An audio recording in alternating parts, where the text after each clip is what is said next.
ইমাম সাহেব মসজিদের ইমাম সাহেব রমজান মাসে স্যার এবার তো রমজানে এতেকাপ করার লোক পাচ্ছি না, আপনি মন্ত্রী মহোদয় একটু এতেকাপে বসেন 10 দিন, আপনি উপজেলা চেয়ারম্যান একটু 10 দিনের জন্য এতেকাপে বসেন, আপনি ইউনিয়ন চেয়ারম্যান যদি 10 দিনের জন্য একটু এতেকাপে বসেন, এতেকাপের কেউরে পাচ্ছি না, এটা সুন্নতে মুআক্কাদা কিফায়া, যদি ছুটে যায় তাহলে তো সবাই গুনাহগার হব। আপনি গণপ্রতিনিধি, জনপ্রতিনিধি, নেতা, এটা আপনার উপরে দায়িত্ব, আগে এতেকাপে বসেন। তাহলে এই কথা বলার সাথে সাথে ইমাম সাহেবের চাকরি থাকবে না। ইমাম সাহেব ননসেন্স, তোমার কোনো কমন সেন্স নাই, তুমি আমাকে বলো এতেকাপ করতে, আমি যদি 10 দিন মসজিদে এতেকাপে বসে থাকি তাহলে আমার উম্মতের কি উপায় হবে? আমি একটা ওয়ার্ড মেম্বার, এই রমজান মাসে তাদের ত্রাণ দিতে হবে, তাদের ভিজিএফ কার্ড দিতে হবে, আমি ইউনিয়ন চেয়ারম্যান, উম্মতের কত চিন্তা আমার মাথায়, আমি উপজেলার চেয়ারম্যান, গোটা উপজেলার দায়িত্ব আমার কাছে, আমি এমপি, আমার সিটের দায়িত্ব, আমি মন্ত্রী মন্ত্রণালয়ের দায়িত্ব, আমারে তুমি এতেকাপে বসায় দিতে চাও, এটা মোল্লা মুন্সিকে কাম, কিছু ওয়াকেজো, কিছু আথাল কুড়িয়ে বুড়ো, আথাল কুড়িয়ে বুঝো, বুড়ো গরু যেগুলো হাল চাষ করতে পারে তারা তো সক্রিয় গরু, আর কিছু গরু থাকে বেশ বেশ বয়স হয়ে গেছে, ওগুলো আতালে বান্ধা থাকে, কোনো কাম কাজ করে না, ওকে আতাল কুড়িয়ে, প্রায় বাড়ি বাড়ি 2-1টা বুড়ো মানুষ আতাল কুড়িয়েছে, এতেকাপ করবে তারা, তুমি আমি মন্ত্রীকে বলো কেন? আল্লাহ পাক রব্বুল আলামিন বলেন, হে মন্ত্রীরা, হে উপজেলা চেয়ারম্যানরা, এমপি মহোদয়, যদি রমজানের 10টা দিন এতেকাপ করতি, বছরে একটা চিল্লে যদি আল্লাহর রাস্তায় দিতি, তাহলে রমজান আসার আগে ওয়াসমা তোদেরকে ওই জেলখানার এতেকাপে বসায় দিতাম না। কথা বলেন ঠিক ঠিক না? তোমাদেরকে ভোট দিয়েছে জনগণ, তোমাদের পিছনে নাচছে জনগণ শান্তির লোভে, আজকে তোমরাই অশান্তিতে, এবং কত বড় অশান্তি। আমি মাঝে মাঝে বলে থাকি, 8টা জান্নাতের ভিতরে শ্রেষ্ঠ জান্নাত ফেরদাউস, শ্রেষ্ঠ জান্নাত কি? ফেরদাউস। 7টা দোজকের মধ্যে শ্রেষ্ঠ দোজক ওয়াইল। শ্রেষ্ঠ দোজক কি? সবচাইতে কঠিন দোজকের নাম ওয়াইল। এই ওয়াইল শ্রেষ্ঠ দোজক আর ফেরদাউস শ্রেষ্ঠ জান্নাত, এই দুইটাতে যাবে কারা? এই ওয়াইল দোজক আর ফেরদাউস জান্নাতের বাসিন্দা কারা হবে? কয় শ্রেষ্ঠ নবী মুহাম্মদুর রাসূলুল্লাহ সাল্লাল্লাহু আলাইহি সাল্লামের উম্মত জান্নাতুল ফেরদাউসে যাবে, অন্য কোন নবীর উম্মত ফেরদাউস জান্নাতে যাবে না। আর উম্মতে মুহাম্মাদি ওয়াইল দোজকে যাবে, অন্য কোন নবীর উম্মত ওয়াইল দোজকে যাবে না। কারণ যারা শান্তিরও সবচাইতে শ্রেষ্ঠ শান্তির দাবিদার অধিকারী হবে, যাদের নামে বরাদ্দ আছে শ্রেষ্ঠ জান্নাত, শ্রেষ্ঠ শান্তি, সেই জাতি যাবে শ্রেষ্ঠ জাহান্নামে। সাধারণ কয়েদি যারা আছেন, আপনারা এলাকায় একটু কিলে মারামারি ঘুষোঘুষি করে টেরে একটু কেসে পড়ে জেলখানা যান, আপনাকে জেলখানা হলো বাড়ির দ্বারে ফরিদপুর। আপনারা সুখ শান্তি এই সমস্ত সালতা নগরকান্দার বাজার দিয়ে, আর আপনাদের জেলখানা ফরিদপুরের জেলখানা। আর যারা সোনারগাঁও হোটেল আর সিরাটন আর বিদেশে বড় বড় দামি দামি হোটেলে আরাম করে আসে, বিদেশি হুর গেলমান নিয়ে, আল্লাহ তাদের জন্য জাহান্নাম জেলখানা রাখছে, সেই রকম সবচাইতে কঠিন সেলের ভিতরে তাদেরকে রাখা হয়। কথা বলেন ঠিক ঠিক না? শান্তি সব শেষ হয়ে গেছে তাদের। এই জন্য আমরা আর মানুষের পিছনে শান্তির স্লোগান দিতে রাজি? মুখ দিয়ে বলেন, শান্তির স্লোগান মানুষের পিছনে দিতে রাজি? যাদের পিছনে শান্তির স্লোগান দিছি তারা নিজেরাই অশান্তিতে, এবং গোটা বাংলাদেশকে অশান্তির আগুনের ভিতরে ফেলাই দিয়ে গেছে। ঠিক কি ঠিক না? যে দল বলেন না কেন, এ দল ও দল সে দল, এ পিঠ ও পিঠ সব পিঠ, কোন চাষিবা কোন সালুন খার জম, আমাকে ওই দেশে ওই পাশের বাংলায় কয়, কোন চাষিবা জম কোন সালুন খার জম, সব চাষিরে চিনি, সালুন খারজম সব চাষি। কাজেই আর আমরা অশান্তির দিকে পা বাড়বো না। আমার আল্লাহ যেখানে শান্তির কথা বলেছে, শান্তি সেখানেই আছে। ঠিক কি ঠিক না? শান্তির পরিচয় কার হাতে? শান্তি দিতে পারে কে? আল্লাহ পাক শান্তি দিতে পারে। মানুষের শান্তি দিতে পারে না, ওই মানুষটা কোনো দুনিয়ার সাধারণ মানুষ না। আল্লাহ পাক রব্বুল আলামিন সৃষ্টি করে গোটা মানব জাতির রূহকে এক জায়গা করে আদম আলাইহিস সালামকে বাছাই করে উনাকে নবুয়তি শিক্ষা দিয়া, আসমানি কিতাব শিক্ষা দিয়া, 104খানা আসমানি কিতাবের ইলম শিক্ষা দিয়া আল্লাহ তাআলা তাকে দুনিয়ায় পাঠিয়েছেন। বলি না সুবহানাল্লাহ। আমাদের আব্বাজির নাম আদম আলাইহিস সালাম। বলেন আব্বাজির নাম কি? আদম আলাইহিস সালাম। বান্দর আমাদের আব্বা না। ঠিক কি ঠিক না? বান্দর আমাদের আব্বা না। তো আমাদের আব্বা যে আদম আলাইহিস সালাতু ওয়াস সালাম থেকে শুরু হইয়া সর্বশেষ মানুষটা বিশ্বনবী মুহাম্মদুর রাসূলুল্লাহ, নবুয়তি সিরিয়ালে শেষ নবী মুহাম্মদুর রাসূলুল্লাহ। মুহাম্মদুর রাসূলুল্লাহর পরে আর কোন নবী আসবে? জোর হলো না? নগরকান্দার থেকে শুরু হইতে হবে, সালতার থেকে শুরু হইতে হবে। ইনশাআল্লাহ এই এলাকায় কোনো কাদিয়ানি ফিতনা থাকতে পারবে না, পারবে না। সমন্বয়ের বাংলাদেশ চলতেছে, সমন্বয়ের বাংলাদেশ চলতেছে, সংশোধনের বাংলাদেশ চলতেছে, সংস্কারের বাংলাদেশ চলতেছে। বর্তমান সরকারের উপদেষ্টা মণ্ডলী যারা, তারা বিভিন্ন সেক্টরে সংস্করণ করতেছে। যেখানে যে ত্রুটি বিগতওয়ালারা করে রেখে গেছে, যে বিগতওয়ালারা করে রেখে গেছে সংবিধানের ভুল, সবগুলোকে সংস্করণ করে সাইজ করতেছে। কাজেই এই মুহূর্তে সংখ্যাগরিষ্ঠ মুসলিম কান্ট্রি বাংলাদেশের লক্ষ কোটি জনতার পক্ষ থেকে মাননীয় প্রধান উপদেষ্টার কাছে এবং উপদেষ্টা মণ্ডলীদের কাছে আমাদের মনে প্রাণের একটা প্রস্তাব, একটা দাবি, আপনারা সংস্করণ করবেন। বাংলাদেশে থাকবে বহুজাতিক মানুষের বাংলাদেশ। এর ভিতরে মুসলমান থাকবে, হিন্দুরা থাকবে, খ্রিস্টানরা থাকবে, বুদ্ধরা থাকবে, কাফেরও থাকবে, ইহুদি থাকবে, নাসারা থাকবে, সবাই থাকবে, সবাই থাকবে, কাদিয়ানিরাও থাকবে, সবাই থাকবে। তবে যার যার নিজ নিজ ব্যানারে পরিচয় দিয়ে থাকবে। কথা বলুন ঠিক ঠিক না? মুসলমান মুসলমানের ব্যানারে থাকবে, মুসলমানের ব্যানারে কোনো অমুসলমান থাকতে পারবে না। কাদিয়ানি গ্রুপ এরা নিজেদের পরিচয় দেয়, কয় আহমাদি মুসলিম জামাত। আহমাদি মুসলিম জামাত আপনারা জানেন কি জানেন না জানি না, তাদের নবী দাবি করে তারা গুলাম আহমদ কাদিয়ানিকে। ও কি সত্য না মিথ্যা? ও মোমেন না কাফের? আমার নবীর এগেনস্টে, আমার আল্লাহর এগেনস্টে যদি কেউ খুদাই দাবি করে, সেও যেমন কাফের। আমার আল্লাহ, আমার নবীর এগেনস্টে আরেকজন যদি নবী দাবি করে, সেও কাফের। আর তাকে যারা নবী মানবে তারাও কাফের। আর এই কাফের রে, এই কাদিয়ানিকে যারা কাফের বলতে লজ্জা পাবে, কাফের বলতে ভয় পাবে, কাফের স্বীকৃতি দিতে এলোমেলো করবে, তারাও কাফের। তাদেরকে কাফের বলার স্লোগানের সময় যারা মুখ বন্ধ করে রাখবে, তাদেরও ইমানের মধ্যে ত্রুটি আছে। বিগত সরকার, বিএনপি সরকারের কাছেও দাবি জানাইতাম আমরা, আমলিগ সরকারের কাছেও দাবি জানাইছি, কাদিয়ানিদেরকে বাংলাদেশে বসবাস করবে না তা না, তাদের থাকতে নিষেধ করি না, তারা থাকবে। তবে তাদের কাফের ব্যানারের অধীনে থাকবে, তারা মুসলিম জামাতের অধীনে থাকতে পারবে। যেহেতু সংস্কারের যুগ চলতেছে, মিডিয়ার মাধ্যমে পাঠায় দেব সংস্কার। যারা আছেন উপদেষ্টা মণ্ডলী, এখানে আপনারা সংস্করণ করবেন। বাংলাদেশে কোনো কাদিয়ানি মুসলমানের নামে থাকতে পারবে না, তারা কাফেরের নামে থাকবে, তাদেরকে কাফের ঘোষণা দিতে হবে। কথা বলুন ঠিক ঠিক না? আমাদের নবী মুহাম্মাদুর রাসূলুল্লাহ সাল্লাল্লাহু আলাইহি ওয়াসাল্লাম, আমার নবী নিজেই বলেন, আনা খাতামুন নবিয়্যিন লা নাবিয়্যা বাদি, আমি শেষ নবী, আমার পরে আর কোনো নবী আসবে না, আর কোনো নবীর দরকারও হবে না। ঠিক কি ঠিক না? আমার নবী এসেছিলেন এই মাসে, আমার নবী চলে গেছেন এই মাসে। আসছিলেন নবী 63 বছর আগে, চলে গেছেন 63 বছর আগে। একটু ঠান্ডা মাথায় বুঝে নিতে হবে দুইটা কথা। এ কথার পরে আমি আলোচনার দিকে চলে যাব। দুইটা কথা বুঝে নিতে হবে, যেহেতু মাসের পর তাকা যায়। আর তো আপনাদের এলাকায় 12ই রবিউল আউয়ালের আগে আমি ফিল্ড পাচ্ছি না, কাজেই আজকে বলবো, কেউ বেখেয়াল হবেন না। দুইটা কথা, একটা হলো, একটা লোক জন্ম নেছে যে টাইমে 63 বছর আগে জন্ম নেছে, তার জন্মের দিনটা বড় আনন্দের ছিল। বিশেষ করে যদি কোনো ফ্যামিলিতে শুধু কন্যা সন্তান হয়, 4-5টা মেয়ে হয়েছে, 4-5টা মেয়ে হওয়ার পরে তাও তা আবার কালা কালা মেয়ে হয়েছে, বাপে পরপরে গুটিখানিক মাইয়ে দেখিয়ে মনটা খুব খারাপ, স্ত্রীর সাথে কথাই কয় না। হঠাৎ করে শেষবার অতর্কিতভাবে আল্লাহ তাআলা আবার একটা বাচ্চা দিয়ে ফেলাইছে।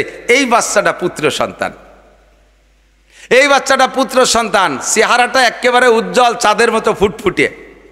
এই 6টা মাইয়ে যে আগে কালা হয়েছে, তাদের পর যে অসন্তুষ্ট ছিল, সব মুছে যাবে, সব ধুয়ে যাবে একটা নেককার এরকম সুদর্শন পুত্র সন্তান দেখে। ঠিক না? কত খুশি, সে খুশি, তার বউ খুশি, পুরো তার বোনগুলো, তা কি বলা হয়, সে বাচ্চাটার বোনরা খুশি, বাড়ির সবাই খুশি। এই তার জন্মদিনে একটা মহা আনন্দ হয়েছে।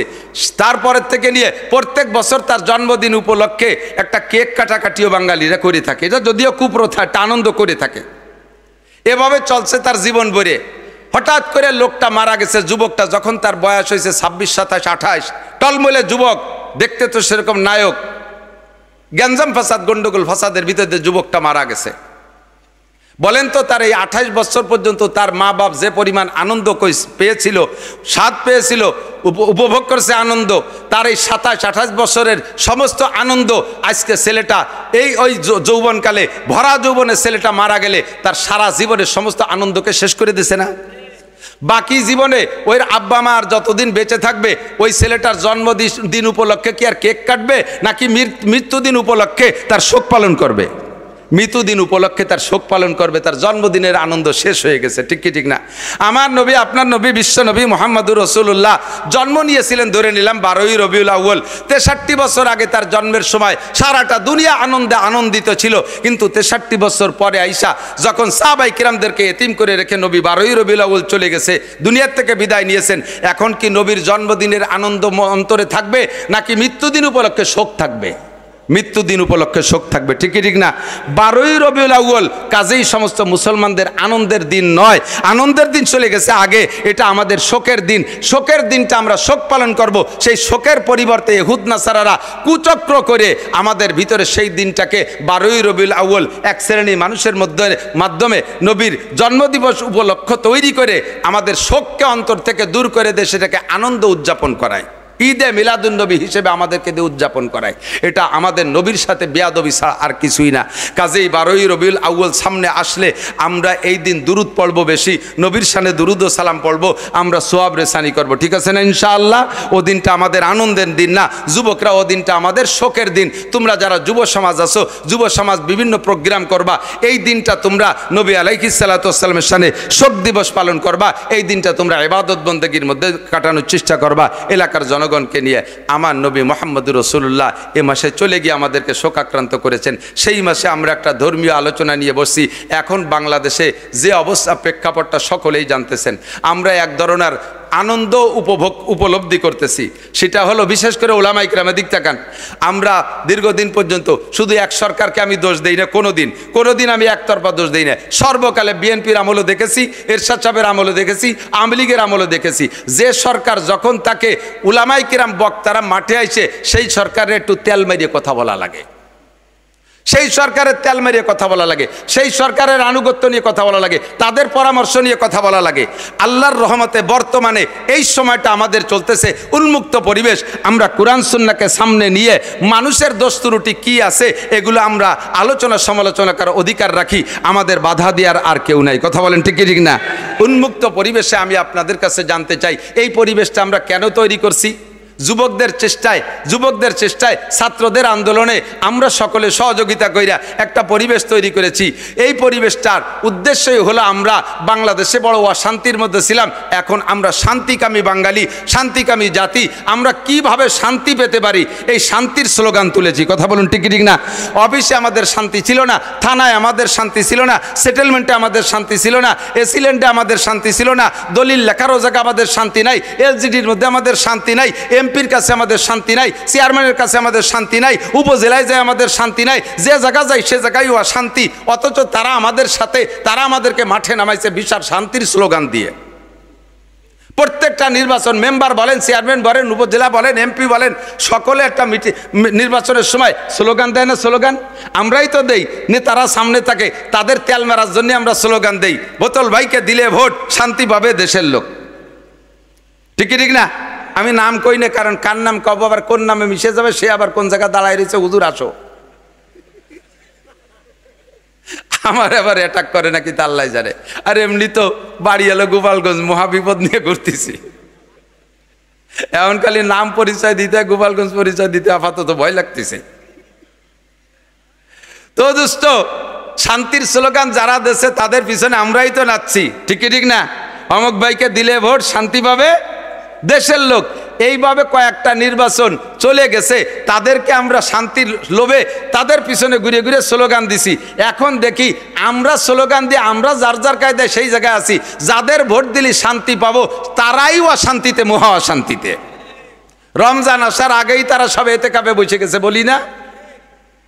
সেই সমস্ত বাঘা বাঘা নেতাকে যদি বলতো ইমাম সাহেব, মসজিদের ইমাম সাহেব, রমজান মাসে স্যার এবার তো রমজানে এতেকাফ করার লোক পাচ্ছি না, আপনি মন্ত্রী মহোদয় একটু এতেকাফে বসেন 10 দিন, আপনি উপজেলা চেয়ারম্যান একটু 10 দিনের জন্য এতেকাফে বসেন, আপনি ইউনিয়ন চেয়ারম্যান যদি 10 দিনের জন্য একটু এতেকাফে বসেন, এতেকাফের কেউরে পাচ্ছি না, এটা সুন্নতে মুআক্কাদা কিফায়া, যদি ছুটে যায় তাহলে তো সবাই গুনাহগার হব। আপনি জনপ্রতিনিধি নেতা, এটা আপনার উপরে দায়িত্ব, আগে এতেকাফে বসেন। তাহলে এই কথা বলার সাথে সাথে ইমাম সাহেবের চাকরি থাকবে না। ইমাম সাহেব ননসেন্স, তোমার কোনো কমন সেন্স নাই, তুমি আমাকে বলো এতেকাফ করতে, আমি যদি 10 দিন মসজিদে এতেকাফে বসে থাকি তাহলে আমার উম্মতের কি উপায় হবে? আমি একটা ওয়ার্ড মেম্বার, এই রমজান মাসে তাদের ত্রাণ দিতে হবে, তাদের ভিজিএফ কার্ড দিতে হবে। আমি ইউনিয়ন চেয়ারম্যান, উম্মতের কত চিন্তা আমার মাথায়। আমি উপজেলার চেয়ারম্যান, গোটা উপজেলার দায়িত্ব আমার কাছে। আমি এমপি, আমার সিটের দায়িত্ব। আমি মন্ত্রী, মন্ত্রণালয়ের দায়িত্ব। আমারে তুমি এতে কাপে বসা দিতে চাও? এটা মোল্লা মুন্সিকে কাম। কিছু ওয়াকেজো, কিছু আথাল কুড়িয়ে বুড়ো, আথাল কুড়িয়ে বুঝো বুড়ো গরু যেগুলো হাল চাষ করতে পারে তারা তো সক্রিয় গরু, আর কিছু গরু থাকে বেশ বেশ বয়স হয়ে গেছে, ওগুলো আতালে বান্ধা থাকে, কোনো কাম কাজ করে না, ওকে আতাল কুড়িয়ে। প্রায় বাড়ি বাড়ি দুই একটা বুড়ো মানুষ আতাল কুড়িয়েছে, এতে কাপ করবে তারা। তুমি আমি মন্ত্রীকে বলো কেন? আল্লাহ পাক রব্বুল আলামিন বলেন, হে মন্ত্রীরা, হে উপজেলা চেয়ারম্যানরা, এমপি মহোদয়, যদি রমজানের 10টা দিন এতেকাপ করতি, বছরে একটা চিল্লে যদি আল্লাহর রাস্তায় দিতি, তাহলে রমজান আসার আগে ওয়াসমা তোদেরকে ওই জেলখানার এতেকাপে বসাই দিতাম না। কথা বলেন ঠিক ঠিক না? তোমাদেরকে ভোট দিয়েছে জনগণ, তোমাদের পিছনে নাচছে জনগণ শান্তির লোভে। আজকে তোমরাই অশান্তিতে, এবং কত বড় অশান্তি। আমি মাঝে মাঝে বলে থাকি, 8টা জান্নাতের ভিতরে শ্রেষ্ঠ জান্নাত ফেরদাউস। শ্রেষ্ঠ জান্নাত কি? ফেরদাউস। 7টা দোজকের মধ্যে শ্রেষ্ঠ দোজক ওয়াইল। শ্রেষ্ঠ দোজক কি? সবচাইতে কঠিন দোজকের নাম ওয়াইল। এই ওয়াইল শ্রেষ্ঠ দোজক, আর ফেরদাউস শ্রেষ্ঠ জান্নাত। এই দুইটাতে যাবে কারা? এই ওয়াইল দোজক আর ফেরদাউস জান্নাতের বাসিন্দা কারা হবে? কয় শ্রেষ্ঠ নবী মুহাম্মদুর রাসূলুল্লাহ সাল্লাল্লাহু আলাইহি সাল্লামের উম্মত জান্নাতুল ফেরদাউসে যাবে, অন্য কোন নবীর উম্মত ফেরদাউস জান্নাতে যাবে না। আর উম্মতে মুহাম্মাদি ওয়াইল দোজকে যাবে, অন্য কোন নবীর উম্মত ওয়াইল দোজকে যাবে না। কারণ যারা শান্তিরও সবচাইতে শ্রেষ্ঠ শান্তির দাবিদার অধিকারী হবে, যাদের নামে বরাদ্দ আছে শ্রেষ্ঠ জান্নাত, শ্রেষ্ঠ শান্তি, সেই জাতি যাবে শ্রেষ্ঠ জাহান্নামে। সাধারণ কয়েদি যারা আছেন আপনারা এলাকায় একটু কিলি মারামারি ঘুষোঘুষি করে টেরে একটু কেসে পড়ে জেলখানা যান, আপনাকে জেলখানা হলো বাড়ির দ্বারে ফরিদপুর। আপনারা সুখ শান্তি এই সমস্ত সালতা নগরকান্দার বাজার দিয়ে, আর আপনাদের জেলখানা ফরিদপুরের জেলখানা। আর যারা সোনারগাঁও হোটেল আর সিরাটন আর বিদেশে বড় বড় দামি দামি হোটেলে আরাম করে আসে, বিদেশি হুর গেলমান নিয়ে, আল্লাহ তাদের জন্য জাহান্নাম জেলখানাও রাখছে। সেই রকম সবচাইতে কঠিন সেলের ভিতরে তাদেরকে রাখা হয়। কথা বলেন ঠিক ঠিক না? শান্তি সব শেষ হয়ে গেছে তাদের। এই জন্য আমরা আর মানুষের পিছনে শান্তির স্লোগান দিতে রাজি। মুখ দিয়ে বলেন, শান্তির স্লোগান মানুষের পিছনে দিতে রাজি। যাদের পিছনে শান্তির স্লোগান দিছি তারা নিজেরাই অশান্তিতে, এবং গোটা বাংলাদেশকে অশান্তির আগুনের ভিতরে ফেলাই দিয়ে গেছে। ঠিক কি ঠিক না? যে দল বলেন না কেন, এ দল ও দল সে দল, এ পিঠ ও পিঠ সব পিঠ, কোন চাষিবা কোন সালুন খার জম। আমাকে ওই দেশে ওই পাশের বাংলায় কয়, কোন চাষিবা জম কোন সালুন খার জম। সব চাষিরে চিনি, সালুন খার জম সব চাষি। কাজেই আর আমরা অশান্তির দিকে পা বাড়বো না। আমার আল্লাহ যেখানে শান্তির কথা বলেছে, শান্তি সেখানেই আছে। ঠিক কি ঠিক না? শান্তির পরিচয় কার হাতে? শান্তি দিতে পারে কে? আল্লাহ পাক শান্তি দিতে পারে। মানুষের শান্তি দিতে পারে কোটি কোটি টাকার মালিক। দেখেন কত বড় বেইজ্জতি, অপমানি। দাড়ি কটা বুড়ো কালে চাইছিয়া, সাধারণ একটা 150 টাকা দামের লুঙ্গি ভরিয়া একখান বাড়াইতে নৌকোয় কোনাকুনি কোন জায়গা যেন যাচ্ছিল। এর চেয়ে বড় আর বেইজ্জতি অশান্তি হতে পারে বলেন? তার টাকা এখনো পর্যন্ত 80,000 কর্মচারী বেতন নিচ্ছে, তার ইন্ডাস্ট্রি কলকারখানা সব চলতেছে, 80,000 কর্মচারীতে তার টাকা দিয়ে বেতন নিচ্ছে, অথচ সে একটা সিগারেট খাটটা পাচ্ছে না। তাহলে টাকার মধ্যে শান্তি আছে? ইন্ডাস্ট্রিজের মধ্যে শান্তি আছে? তার ইন্ডাস্ট্রিতে তৈরি হওয়া ঔষধ আমরা কিনে খাচ্ছি, অথচ সে একটা বড়ি পাচ্ছে না। কতক্ষণ? তাহলে ইন্ডাস্ট্রিজের মধ্যে শান্তি নাই। হ্যাঁ যুবক, আমার দিক টাকা নড়াচড়া করিস না, ভালো করে বুঝে নে। বুড়োগুলো বুড়ো হয়ে গেছে, অত কইছি না আথাল কুড়ি, কাজে লাগে না। তোমরা যুব সমাজ তৈরি হও, তোমাদের আন্দোলনে বাংলাদেশকে আমরা আলাদা একটা সম্ভাবনা সামনে দেখতেছি। কাজেই যুবক অ্যালার্ট থাকবা, প্রত্যেকটা কথা তোমরা নেওয়ার চেষ্টা করবা। জীবনেও কোনোদিন স্লোগান দেবা না। মানব রচিত আদর্শের ভিতরে, মানব রচিত মতবাদের ভিতরে কখনো আসল আদর্শ হতে পারে না, শান্তি থাকতে পারে না। শান্তি যদি পাইতে হয় তাহলে 2টা মার্কায় ভোট। আমার সেই পুরনো আবার নতুন করে আমি শুরু করছি, শান্তি যদি পাইতে চাও 2টা মার্কায় ভোট দাও। মার্কা কয়টা? জোর হলো না? নৌকা, ধানের শীষ, হ্যাঁ, লাঙ্গল, দাড়িপালা। ওর কোনো মার্কার দাম নাই, সব মার্কা বাদ, আম্মা বাদ। ঠিক ঠিক না? শান্তি যদি পাইতে চাও কোরআন মার্কায় ভোট দাও। স্লোগান দিতে পারবেন? শান্তি যদি পাইতে চাও, আরো জোরে যুবকরা গলা ফাটাও, শান্তি যদি পাইতে চাও।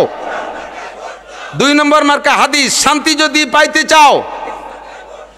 শান্তি যদি পাইতে চাও, কুরআন আছে যেখানে, হাদিস আছে যেখানে, উলামায়ে কেরাম যেখানে, নারায়ে তাকবীর, এছাড়া বিকল্প কোথাও শান্তি নাই। ঠিক কি ঠিক না?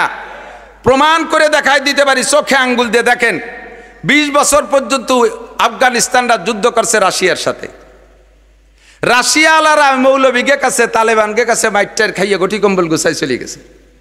এদের যুদ্ধের কিচ্ছা বললে আপনি হাঁ করে রাতের পর রাত শুনবেন। যখন রাশিয়ার সাথে যুদ্ধ হয় সে সময় রেগুলার আমাদের কাছে নিউজ আসতো, বাঙালি অনেক মুজাহিদ সেখানে যুদ্ধ করতেন, আমাদের সাথীরা অনেকে যুদ্ধ করছেন, তাদের কাছ থেকে রেগুলার আমরা খবর পাইতাম একজন মুজাহিদ অনলি ধরা পড়ছে। 1000 রুশ সেনা একটা ক্যাম্পে, সব অস্ত্র রাশিয়া আমেরিকা সারা পৃথিবীতে পরাশক্তির সৃষ্টি এরা। তো রাশিয়ার দামি দামি ট্যাঙ্ক, 60টে ট্যাঙ্ক লাইন ধরা একটা ক্যাম্পের অধীনে, কামানও আছে, অন্যান্য সব অস্ত্র আছে। এর ভিতরে একজন মুজাহিদ দল বিচ্ছিন্ন হইয়া এই 1000 রুশদের কাছে ধরা পড়ে গেছে। ধরা পড়লে এরা তো খুশিতে বাগবাগ, এর থেকে তথ্য নেবে, ইচ্ছা মতো মারবে। দেখেন না, ইঁদুরে বিড়ালে ইঁদুর পাইলে দৈরেই কিন্তু মাইরে সিঁড়ি বুড়িয়ে খায় না, বেশ কিছুক্ষণ বলি খেলে, দেখছেন না, ছাড়িয়ে দিয়ে ফুস করে একটু তামাশা করে, আবার উপর দিক ফিয়ে মারে, এরম ধরে বসে এই বলি খেলে, তামাশা করে। বিড়ালে যেমন ইঁদুর নিয়ে বলি খেলে, এই একটা মুজাহিদ পাইয়া রুশরা বলি খেলতেছে। এরপরে তাকে গুলি করার আগে বলছে, এই তোরা মৌলবীরা গল্প দিস, তোরা নাকি চুন ছুটাই দিয়ে টুপলা বানায় এরকম ফিকে মারিস, তাতে বলে ট্যাঙ্ক বাস্ট হয়ে যায়। ফাও কথা, পাও কোন জায়গা? এই ট্যাঙ্কের উপর দিয়ে বোমা মারলেও ট্যাঙ্ক বাস্ট হয় না, আর তোমরা চুন ছুটাই দিয়ে টুপলা বান দিয়ে ফিকে মারলে ট্যাঙ্ক বাস্ট হয়। যদি এরকম কিছু দেখাতে পারিস তাহলে তোরে ছেড়ে দেবো, আর যদি না পারিস তাহলে তো যা করার তা করতেছি, আরও করবো, শেষ পর্যন্ত করব। তো উনি মুজাহিদ আল্লাহর বুজুর্গ, উনি বললেন তা ঠিক আছে, আমার এক বদনা অজুর পানি দাও। এক বদনা পানি দেছে, অজু বানাইছে, 2 রাকাত নামাজ পড়ার সুযোগ চাইছে, নামাজ পড়ছে, সিজদায় যাইয়া বলছে, আল্লাহ ইন কুতিলতু মিয়াতা মাররা ফালা ফামা উবালি, আমার যদি 100 বার হত্যা করা হয়, আবার 100 বার তুমি জীবিত করে দাও, আবার 100 বার তারা মারে, আমার কিচ্ছু আসে যায় না, আমি একবার অন্তর থেকে মেনে নেব। ও রব্বুল আলামিন, তোমার কোরআনকে, তোমার ইসলামকে এই কাফের মুশরিকদের সামনে আজকে একটু বলন্দ করে দেখায় দিবা, তোমার কুদরত একটু দেখায় দিবা। আমারে যতবার মানুষ, আমার কোনো দুঃখ নাই, আমার কোনো আক্ষেপ নাই, তোমার কুদরত একবার একটু দেখায় দাও। আল্লাহ পাক রব্বুল আলামিনের কাছে সিজদায় পড়ে কান্নাকাটি কইরা এরপরে উঠিয়া এক মুঠ বালু নেছে। 1 মুঠ বালু নিয়ে বিশ্বনবী মুহাম্মদুর রাসূলুল্লাহ সাল্লাল্লাহু আলাইহি সাল্লাম হিজরতের রাত্রে নিশ্ছিদ্র পাহারা কাফেররা একজনের হাতের সাথে একজনের হাত ধরে ধরে দাঁড়িয়ে আছে। এই নিশ্ছিদ্র বেড়াজালের ভিতর থেকে নবী বেরোয় যাওয়ার সময় যে আয়াতটা পড়েছিলেন, ফাগশাইনাহুম ফাহুম লা ইউবসিরুন ওমা রমাইতা ইজ রমাইতা ওয়ালাকিন্নাল্লাহ রমা, এই আয়াত পড়ে হুজুর 1 মুঠ বালুতে ফুক মেরে এরকম ফিকে মারছে। যত কাফের বাড়ির পাশে দাঁড়ানো ছিল সমস্ত কাফের 2 চোখের ভিতরে 2 করে বালু ঢুকে গেছে। ওরা যার যার হাত ছাড়িয়ে দিয়ে এই বালু নিয়ে চোখ ডলাডলি করতেছে, তার ভাগ্যে নবী বেরোয় চলে আসছে। কন্যা সুবহানাল্লাহ। এই আয়াত ওই মুজাহিদ পইড়া বালুর মধ্যে ফু দিয়ে 60টে ট্যাঙ্ক যে লাইনে দাঁড় করা ছিল ওই দিক ফিকে মারছে। প্রত্যেকটা ট্যাঙ্ক যেন নিচে দিয়ে বোমা মারলে যেমন উড়ে যায়, ওইভাবে টাস টাস করে বাস্ট হয়ে সমস্ত ট্যাঙ্কগুলো উড়ে চলে গেছে। মারছে কে?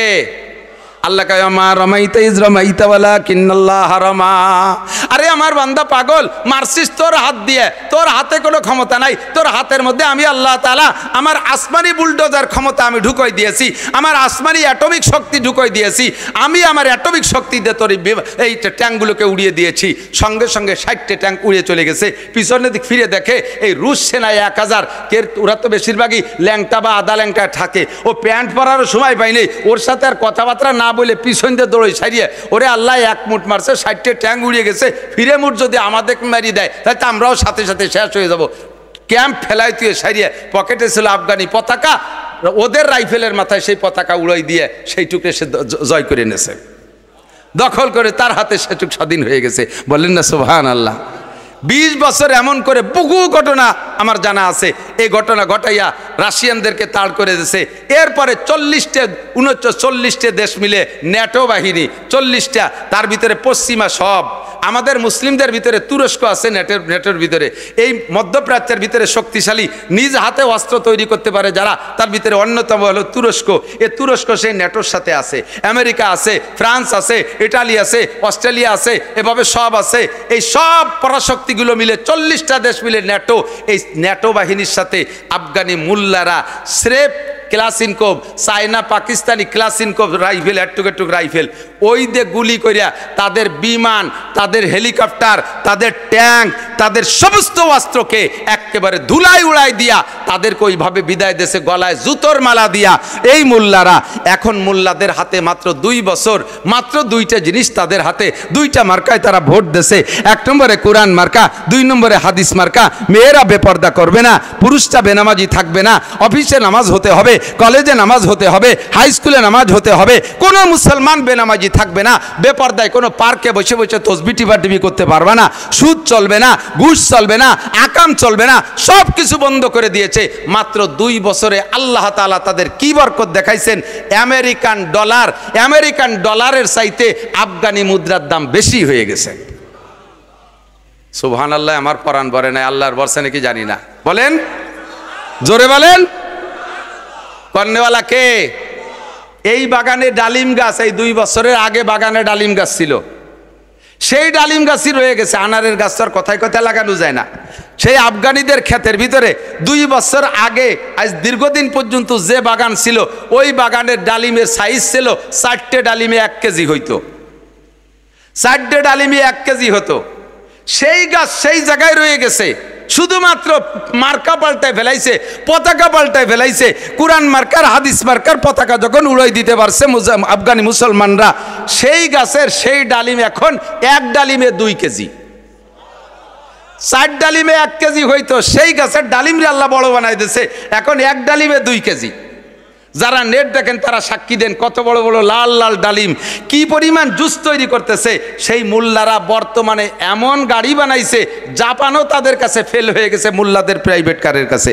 মুল্লারা বস্ত্র বানানো শিখে গেছে।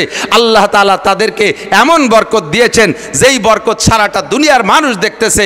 আল্লাহ পাক রব্বুল আলামিন বলেন, হে দুনিয়ার মানুষ শান্তি চাও, নগরকান্দালারা শান্তি চাও, কাজিয়াডাঙ্গা থাকবে না, খুনোখুনি থাকবে না, মারামারি থাকবে না, কেস কাচারি থাকবে না, মালি মামলা থাকবে না, আরামসে ঘরের মধ্যে ঘুমাইবা, দেশের দরজা খুলে দিয়ে ঘরের দরজা খুলে দিয়ে ঘুমাবা, রাতের বেলা চোর ডাকাত আসবে না। আল্লাহ পাক ওয়াদা করেছেন, লা ফাতাহনা আলাইহিম বারাকাতিম মিনাস সামাই ওয়াল আরদ, আসমান থেকে রহমত, জমিন থেকে বরকত।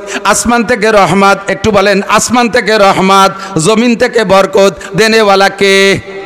আল্লাহ ওয়াদা করছেন, লা ফাতাহনা, লামে তাকিদ, অবশ্যই আমি খুলে দেব। আসমানের থেকে রহমতের দরজা, জমিন থেকে বরকতের দরজা আমি খুলে দেব। লা ফাতাহনা আলাইহিম বারাকাতিম মিনাস সামাই ওয়াল আরদ। শর্ত হলো, ওয়ালাউ আন্না আহলাল কুরা আমানু ওয়াত্তাকাও, যদি দেশবাসী ইমানদার হইয়া যাও আর আল্লাহর উপরে গভীর ভয় স্থাপন করতে পারো, আল্লাহর উপরে বিশ্বাস, আল্লাহর উপরে ভয়। এ আমার যুবক অন্তর থেকে সাক্ষী দাও, আল্লাহ আছে না নাই? জোরে বলেন আছে। প্রমাণ তার আর কি চান? আর বেশি প্রমাণ লাগবে না। আল্লাহু আকবার। ইতামাশা গাহে আলম রোয়ে তুস, ইতামাশা গাহে আলম রোয়ে তুস, তুকু যাবারে তামাশা মিরবি। আরে দুনিয়াটা সবই তামাশা। আবার তামাশা দেখতে টেলিভিশনে যাওয়া লাগে নাকি? তামাশা দেখতে সিনেমায় যাওয়া লাগে? জগৎটাই তামাশা। কথা কন না কে? আল্লাহর কুদরত দেখতে বেশি দূর যাওয়া লাগে না। তোমার সামনে, চোখের সামনে আল্লাহ কুদরত দেখায় দিয়েছে। বিগত সরকারের হাতে সরকারি পাওয়ার, বোঝেন? আমলিগ বিএনপি এক সাইডে সকলকে শিক্ষা দেওয়ার জন্য বলছে, কথা মনে রাখবেন। ফাতাবিরু ইয়া উলিল আবসার, আল্লাহ পাকের স্বভাব। বড় বড় কাফেরদের একটা কিসসা কোরআন শরীফের মধ্যে বইলে, ফিরাউনরে এভাবে ধ্বংস করছি বইলে লাস্টে কয় ফাতাবিরু ইয়া উলিল আবসার, এ দুনিয়ার জ্ঞানী গুণী বুদ্ধিজীবী যারা আছো, ওখান থেকে তোমরা শিক্ষা গ্রহণ করো। দোয়া পড়ি, কারেন্ট চলে যার দোয়া, ইন্না লিল্লাহি ওয়া ইন্না ইলাইহি রাজিউন।